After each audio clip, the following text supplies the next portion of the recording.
tudo que você fala por um grupo não pode. O que você fala pro outro pode. E aí? Marçal na área, tem uma convidada aqui, inusitada no TitiCast hoje. É a Pietra. Se apresenta, Pietra. Seja bem-vinda. Eu chamei a Pietra e falei assim, ó, vamos rasgar o verbo aqui. Vamos falar do jeito que o Brasil tá hoje, como é que tá a mente humana, como é que tá os homens, como é que estão as mulheres. Pra galera aqui da minha audiência que não te conhece, se apresente, por favor, seja muito bem-vindo. Meu nome é Pietra Bertolazzi. Eu acho que as pessoas me conhecem geralmente pelo meu trabalho enquanto comentarista política, né? Eu passei um período na Jovem Pan, saí no começo do ano e venho falando bastante sobre relacionamento, comportamento, sobre cristianismo principalmente. Eu acho que tudo que eu falo hoje remete à minha fé, então baseado no que eu acredito, né, enquanto cristã. Eu venho falando muito sobre tudo, né? Sobre comportamento no geral, né? Sobre como mulheres se portam, sobre como os relacionamentos se dão hoje. E isso eu reparo que tem mexido muito com as pessoas, né? Talvez as pessoas não estejam tão preparadas para ouvir algumas verdades difíceis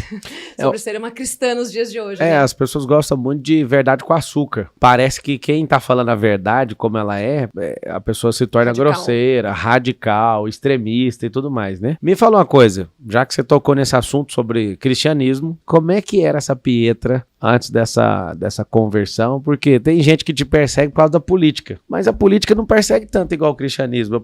Eu sou prova disso. Como é que você era antes? Quantos anos você tem? Eu tenho 37 anos. Eu me converti há 2 anos e meio, um pouco mais, foi no começo de 2020. Sim. Antes disso, assim, já tinha acontecido uma grande mudança na minha vida depois que eu virei mãe, né? Minha filha nasceu em 2018, então a minha vida já mudou bastante ali, mas... Como é que é o nome dela? Estela. Estela.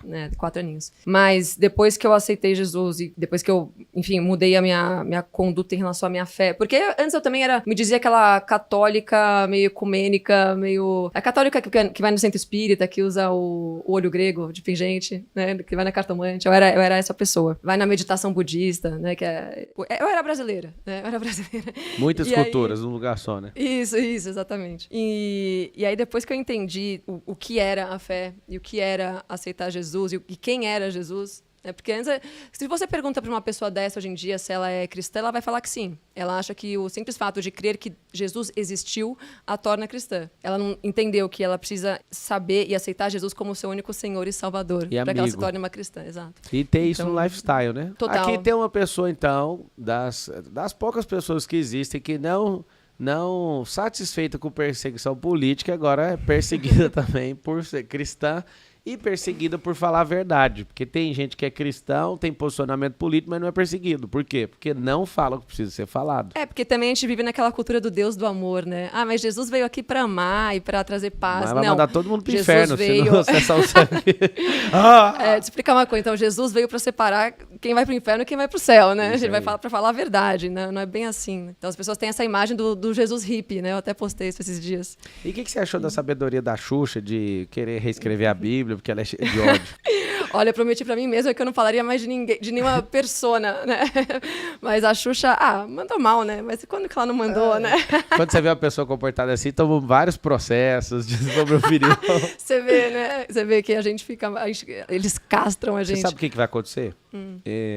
Tem gente que não importa com a declaração dela, tem gente que acha uma besteira e tem gente que fica apavorado. Eu vou te falar sobre o futuro, você que está assistindo. O futuro, né, com essa singularidade toda, com essa inteligência artificial toda, com gente tentando controlar politicamente a rede social e tudo mais, ninguém vai tocar na Bíblia. É inaceitável. Mas não vão deixar seu algoritmo subir se você mexer com ele. Vai ser um discurso de ódio mesmo. Mas já é, né? Não, mas não é travado. Então, você postar algo, vai ser assim, igual aquele negócio de fake news. Tipo, isso aqui contém coisa sem contexto. Você vai postar alguma coisa da Bíblia e vai ser um negócio que vai ser automaticamente atacado. Então, se prepara, porque... Não, o meu perfil já caiu, inclusive, uma vez. As pessoas me perguntaram, mas também, né? Eu também, olha que leiga eu. Alguém me perguntou a respeito da homossexualidade perante a Bíblia. Bom, uma vez que alguém me pergunta o que a Bíblia diz sobre a homossexualidade, você responde o quê? Conforme a Bíblia fala. Então, alguém me falou, o que você pensa... Não, perdão. O que o cristianismo fala sobre a homossexualidade? E aí eu meti lá um Romanos, sei o quê, Apocalipse e tal. Romanos fala e Apocalipse. Paulo era duro, né, em relação a essa pauta, mas... E Apocalipse também tem bastante. E aí eu meti lá uns versículos e aí veio o movimento LGBT LGBT, assim, me cancelando ferrenhamente, e aí denúncia, até que caiu meu Instagram. Essa foi a primeira vez, ou segunda, que eu perdi Instagram agora. Tem uma coisa interessante que tá acontecendo hoje, eu quero só chamar a atenção, eu não quero confusão, a Pietra também não acordou hoje para ter mais uma confusão. Mas a gente tem algo no nosso coração que é fazer você pensar. Isso é dolorido, pensar dói. Eu queria que você comentasse. Comenta assim, ó, pensar dói. Então isso gera dor de parte de algumas pessoas. Mas vamos parar para pensar uma coisa. Você fala de branco, não tem problema nenhum. Você fala de negro, você é racista. Você fala mal de branco, não dá, não, tá tudo bem. Agora, o magro você pode fazer piada, você pode falar tudo, não tem problema, o gordo não pode. Você pode falar mal de direitista, de gente de direita, mas de esquerda você é fascista. Eu não consigo entender, na verdade eu consigo, tava falando pra Petra antes, um dos livros que eu publiquei, né, sobre política, que é a Destruição do Marxismo Cultural, não faz sentido nenhum, tanto que o mundo tá de cabeça para baixo. Só que vocês que doem, essa coisa desse movimento do pensar dói dentro de você, você tem até medo de abrir a boca. Então você vai ver alguém aqui que realmente responde processo por opinião. Aí você fala, que país é esse? Onde você fala e tudo que você fala por um grupo não pode. O que você fala por outro pode. A gente sabe, né? Ou você escreveu um livro... desculpa, eu te interrompi. Não. Você, por exemplo, falou de algo que a Bíblia diz, certo? Agora, se alguém falou ao contrário de hétero, não tem problema nenhum. Você pode fazer piada, você pode esculachar, você pode bater, você pode fazer tudo. Então, assim, o que é o problema? A gente não quer confusão, mas a gente quer que você pense. Pensar dói. Pensar dói. E dói no bolso de alguém que começa a pensar e falar. E começa a doer, porque tem gente que fala, então o mundo tá desse nível agora? Tá. Então também nem vou dar mais minha contribuição. Vai ser a geração em que os que amam a sabedoria vão ficar calados e vão deixar os que têm tolice falar sem parar. Perfeito. Me fala uma coisa.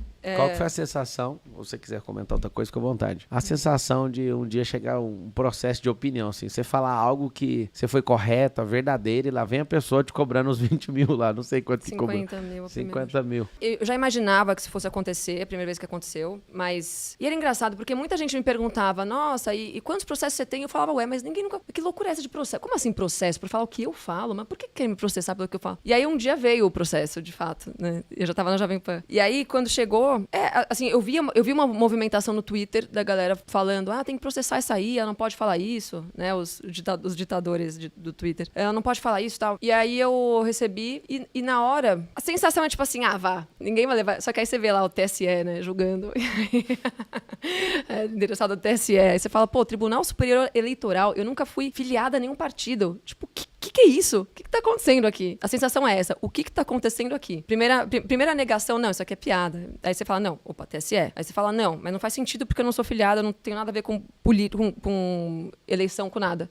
Eu só comento. O meu trabalho é comentar sobre política. E aí você vê que é isso mesmo. É isso mesmo. Quando você fala algo que não endosse, que não corrobore a narrativa dessas pessoas, eles vão te tolher. Eles instrumentalizam o sistema jurídico, então eles te sufocam economicamente, né, através do poder jurídico. Depois, se não dá certo, eles te sufocam através das militâncias na internet. Eles te sufocam te calando através das redes sociais, então eles te derrubam. Se eles não conseguem te derrubar através do judiciário, eles fazem movimentação de denúncia em massa até que teus perfis caiam. Então eu já perdi 5 perfis. E a sensação é falar, bom, eles estão ganhando.